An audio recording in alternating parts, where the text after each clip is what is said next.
Hi, Chag Sameach everyone, Moadim LeSimcha. We are in Chag HaSukkot. We're in Chol HaMoed at the moment, and nothing like it, just by a sukkah at the moment, just going for a treat, taking the kids for a treat. Chol HaMoed.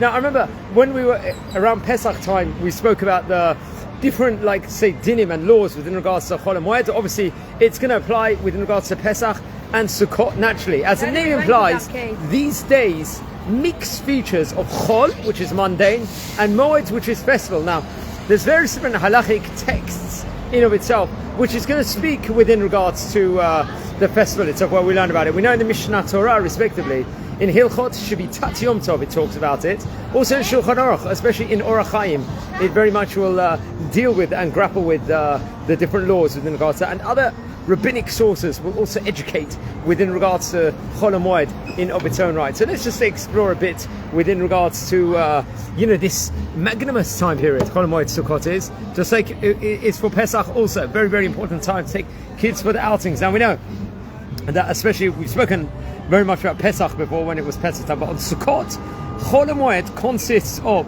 the second day through to the seventh day, obviously dependent on the third day to the seventh day in the diaspora naturally. Now obviously there's special mitzvot for the entire holiday are observed, especially during Chol HaMoed. Now during Chol HaMoed Sukkot, the commandments obviously to stay inside the sukkah the whole time. It's a mitzvah every single moment. Obviously to shake the lulav, the etrog, the hadassim and the aravot naturally.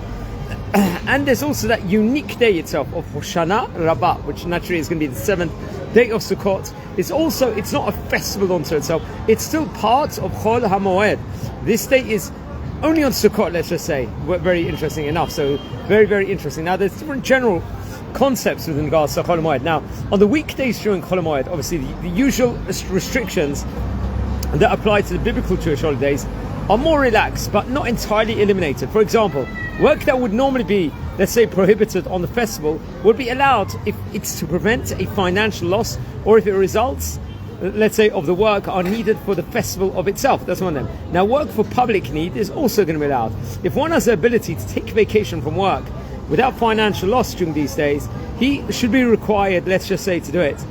They say that ideally many tasks such as laundry, washing, hair cutting and shaving should be obviously avoided except for special circumstances. Now tefillot in itself, Chol HaMoed, are based on weekday prayers in itself, but there's extra within regards to, obviously we will read Kriyat Torah every single day, Musaf, Hoshanot, Hallel also is going to be stated also, and inside the Midah we would say Ya'aleh v'Yavo, also inside the Birkat HaMazon, and in the Birkat HaMazon itself we will also insert a special tefillah inside the Birkat HaMazon of Ya'aleh v'Yavo, and extra bits also inside there. So those are actually other important factors. Now with regards to tefillin itself, now there's different things. Sephardim don't wear tefillin usually on Sukkot, but I think many streams of Ashkenazi Jews and Yemenite Jews do wear them as on weekdays, as well as those following the non-Hasidic, let's say more Lithuanian tradition. But Sephardic Jews and some followers of the Vilna Gaon of the Ashkenazim and many of the Hasidim, all from the Hasidic ancestry, will not put tehillin on. I think there is some Hasidic communities such as Sands, Bobov, Sands, Klossenberg, and many in Satmar, men who maybe were never married, known as students in of itself, or in some communities until the age of 18, when considered marriageable age, do wear tefillin reported over. I'm not sure the exact source of it, and so on and so forth, but many different minhagim among them.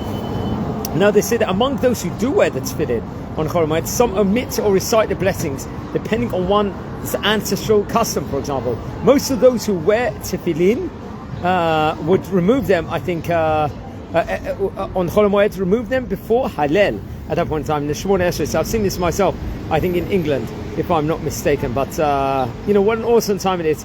This time of year of Sukkot, we enjoy it every day. We relax, we go on Tiyulim this time of year and enjoy, bask. They say there's two mitzvot, as I said yesterday, which we have, which involves our entire body, which we achieve every moment by just our body being there. That is obviously dwelling in a sukkah, like now I am here, just drinking a drink here inside the sukkah. With sleeping in the sukkah, it involves our whole body. Unlike tefillin, where it involves our hands and our head potentially. A sukkah, if our entire body is in, our whole body is doing a mitzvah.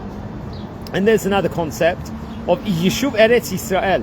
when someone is living in the land of Israel and just dwelling in Israel, just by being here is a mitzvah in its own right. So I'll drink to that at the moment here on Sukkot. So they say, as they state, the greeting on Chol HaMoed Sukkot is Moadim LeSimcha.